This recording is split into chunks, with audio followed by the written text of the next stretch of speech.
In recent weeks, our Homeland Security Task Force has seized more than 70 tons of deadly narcotics, along with more than 1,000 illegal guns. And that's just recently. This is already the most successful anti-cartel and anti-gang operation in American history. At 8 a.m. local time in Washington state, the morning did not unfold. It broke. Armored vehicles locked into position along quiet suburban streets. Doors came down almost simultaneously. Federal teams flooded multiple locations in seconds, moving with rehearsed speed and absolute coordination. There were no warning sirens, no shouted commands echoing down the block, just force, timing, and control.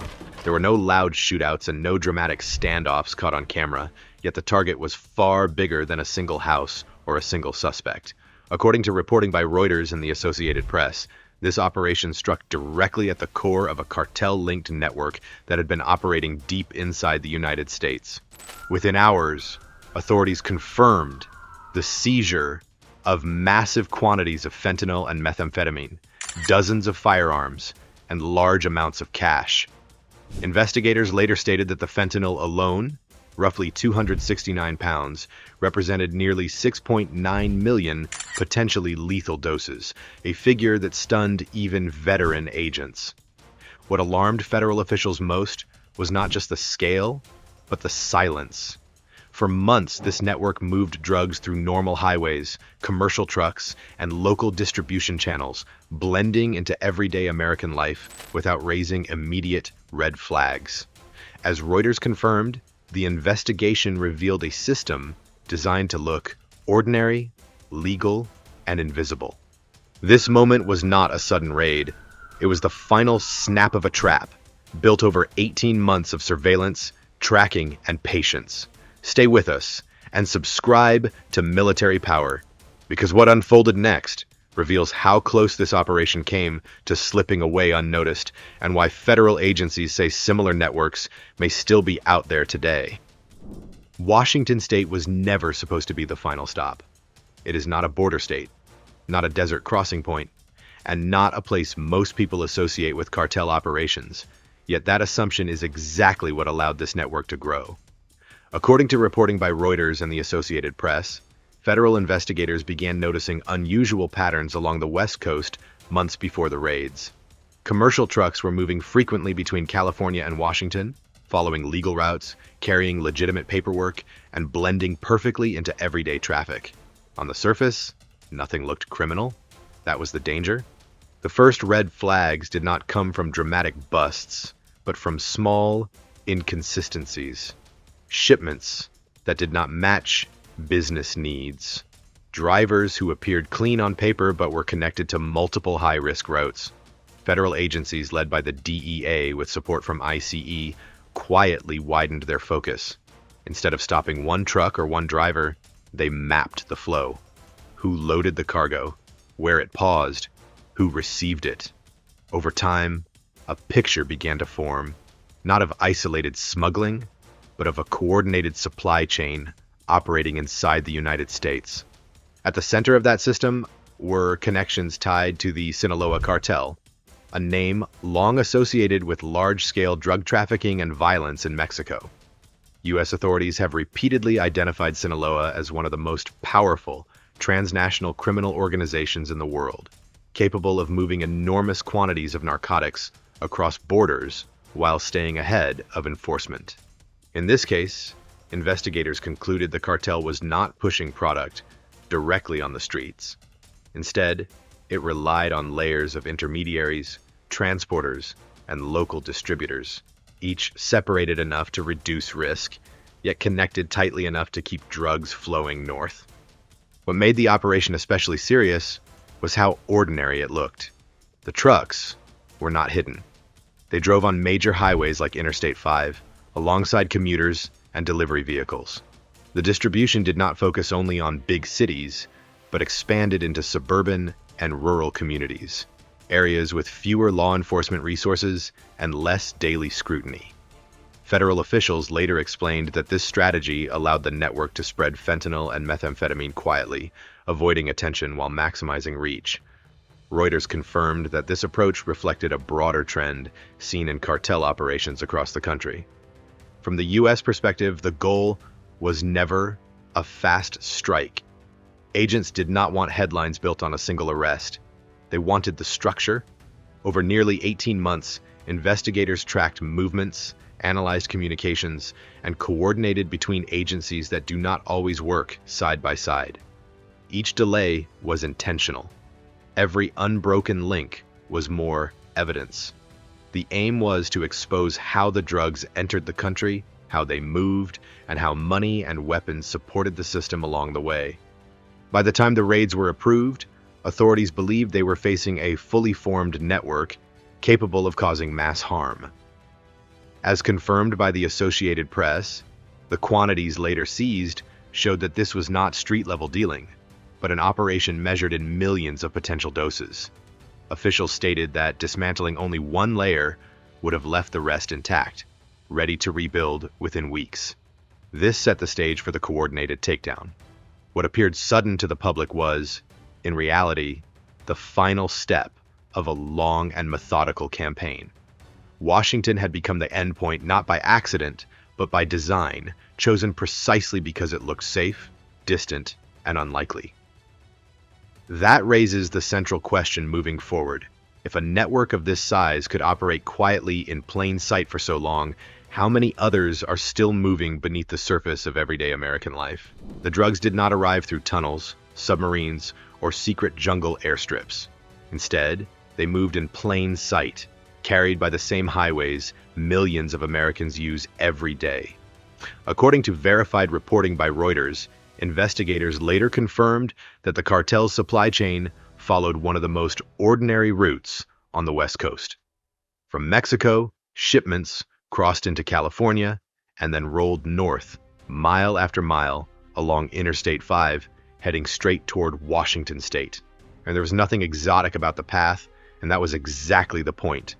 The vehicles themselves raised no alarms. These were not modified vans or hidden convoys, but full-size commercial semi-trucks driven by licensed drivers, registered to legitimate businesses, and supported by clean paperwork. Bills of lading matched cargo descriptions.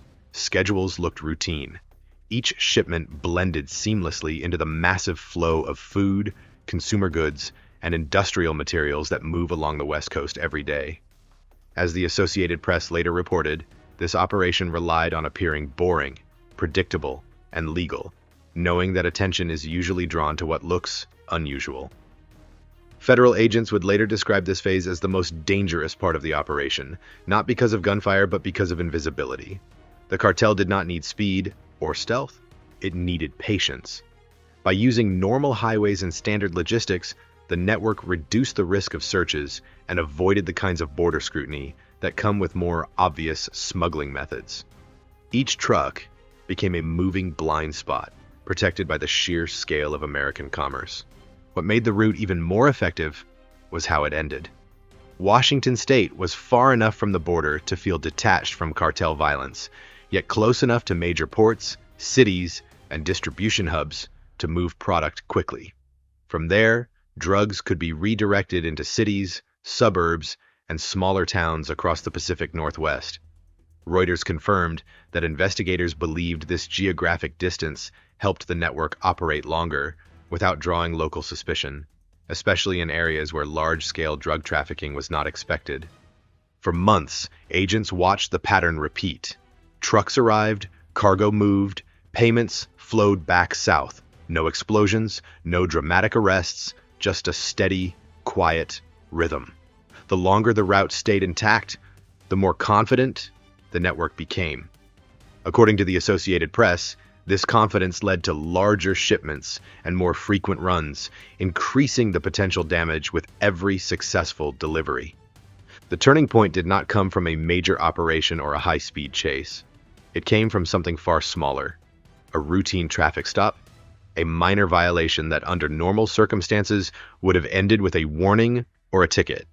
Instead, it placed a spotlight on one truck at the wrong moment. That brief pause gave investigators the opening they had been waiting for. Once that single thread was pulled, the pattern could no longer hide.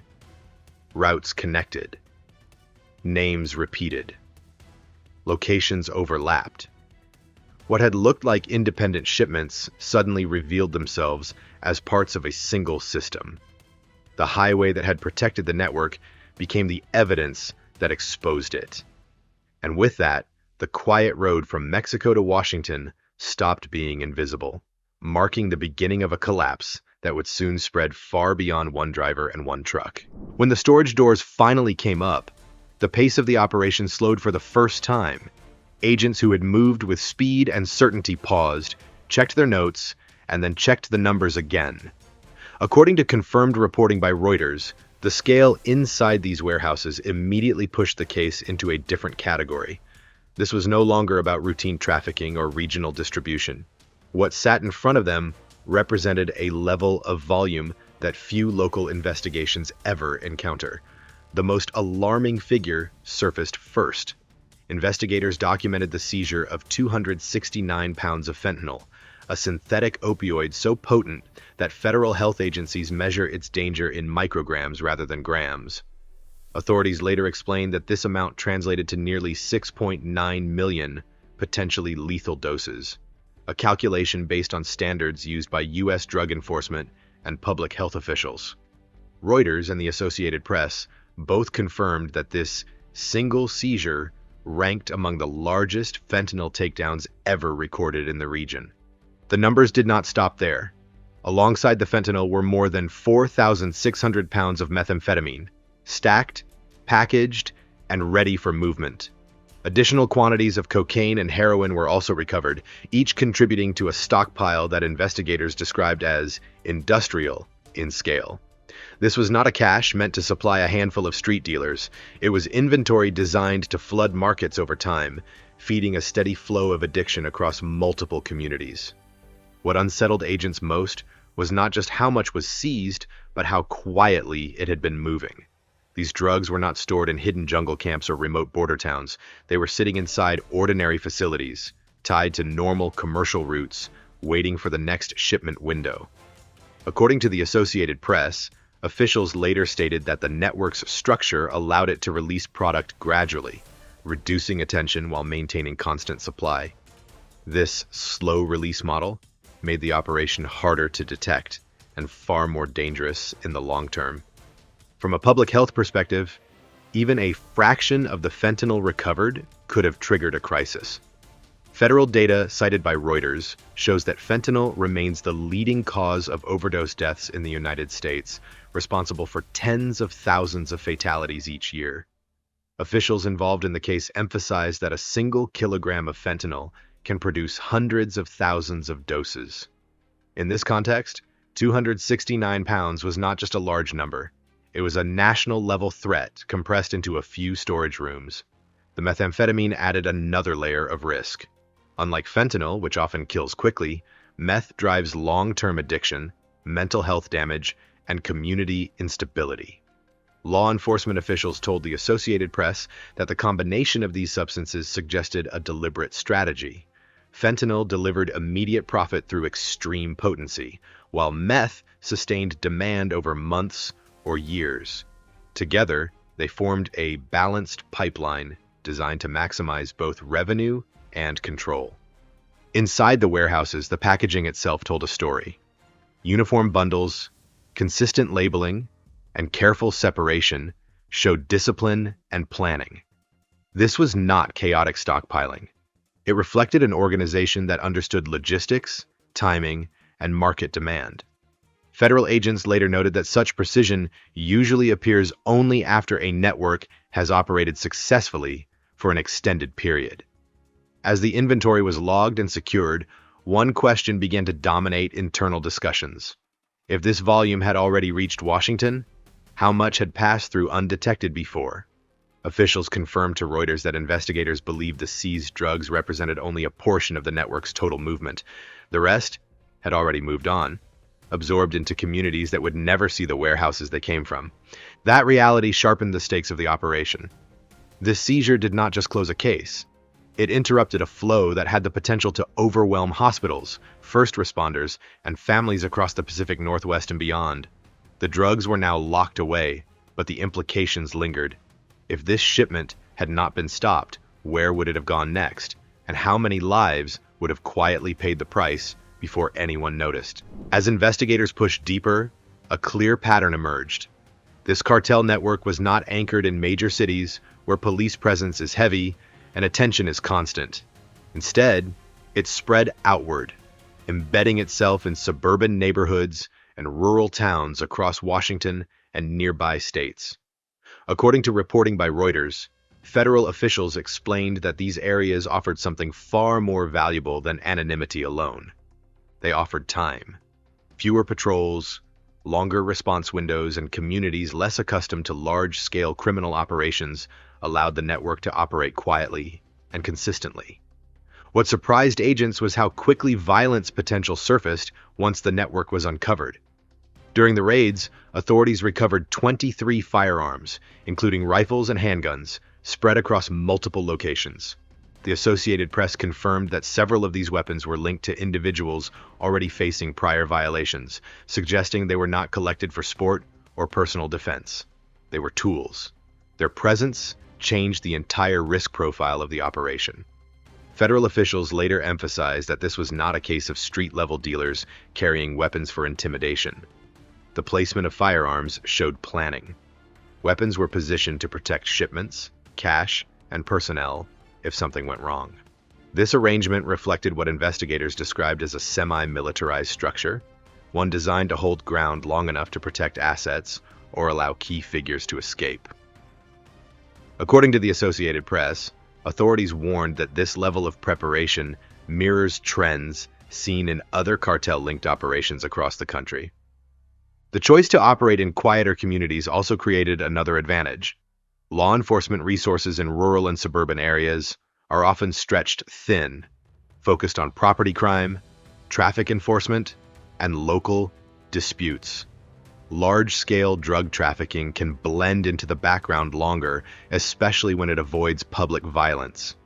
Officials cited by Reuters explained that this allowed the network to expand without triggering the kind of emergency response that typically follows activity in major cities. Then, there was the money. As agents moved from room to room, they began documenting stacks of cash recovered alongside the weapons and drugs. While exact totals varied by location, authorities confirmed the amounts were significant enough to indicate long-term, high-volume operations. This was not short-term profit. It was accumulated revenue, suggesting months or even years of steady movement. The Associated Press reported that investigators viewed the cash as proof that the network had already completed many successful runs before the takedown. The presence of cash and weapons together told a deeper story. Money fueled expansion, while firearms protected it. Each reinforced the other. The longer the network operated, the more resources it gained. The more resources it gained, the harder it became to dismantle without a coordinated response. Federal officials later stated that this balance is what makes modern cartel networks especially dangerous, even when they appear calm on the surface. The danger was not only overdose deaths or street violence. It was the slow transformation of ordinary communities into logistical nodes for organized crime. These areas were not under siege, but they were being quietly repurposed. As the final arrests were made and evidence secured, investigators confronted an unsettling conclusion. The firearms and cash were not signs of panic or desperation. They were signs of confidence. This network believed it had the space, the protection, and the time to operate indefinitely. The fact that so much money had already circulated before intervention raised a difficult question. How many similar networks are still embedded in places that look safe, familiar, and completely unremarkable from the outside? For federal investigators, the hardest decision came early. They could have made arrests months sooner, cut short the flow, and claimed a quick victory. Instead, U.S. authorities chose patience. According to verified reporting by Reuters, the DEA and its partners deliberately allowed the network to keep moving, not because the threat was small, but because it was too large to cut in half. Stopping one truck or one distributor would only scatter the rest. The real target was the structure holding everything together. Over the next 18 months, agents focused on watching rather than striking. Communications were tracked.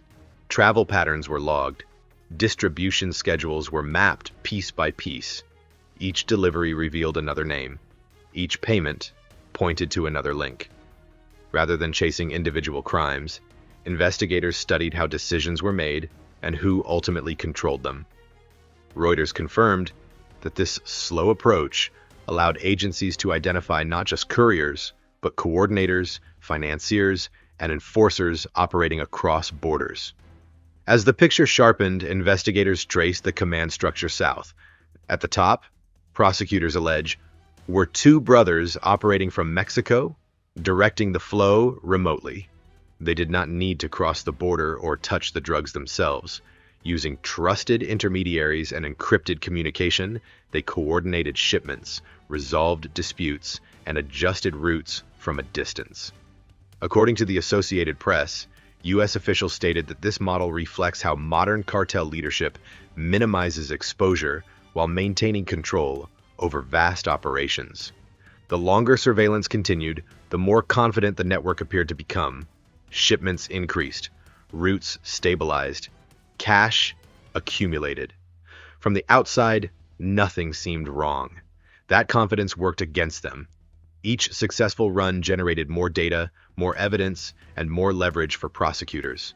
By the time warrants were prepared, investigators believed they understood the network well enough to dismantle it in one coordinated move. When the operation finally shifted from observation to action, the scale became public.